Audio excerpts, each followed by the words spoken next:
உங்களுக்குள்ள அடிப்படையில் என்ன பிரச்சனை? அடிப்படையில ஒன்னும் பிரச்சனை இல்லையே சார். இல்லம்மா, உங்களுக்கு இடையில என்ன தகராறு?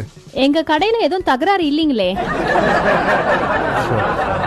நல்லா தானே போயிட்டு இருக்கு. அடடா, உங்க தாம்பத்திய உறவுல என்ன சங்கடம்? தாம்பரத்துல சொந்தக்காரங்க யாரும் இல்லையே. இருந்தா தானே சண்டை வரணும். உங்க கணவர் மேல ஏதாவது கருத்து வேறுபாடு இருக்கா? அட, அவர் கருப்பு தாங்க, ஆனா வேறுபாடெல்லாம் ஒண்ணும் இல்லங்க.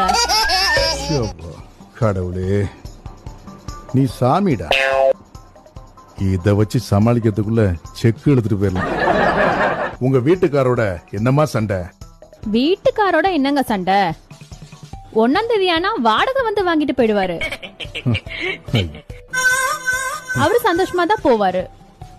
ஐயோ, இவனை காப்பாத்துறதால நம்மளை காப்பாத்து.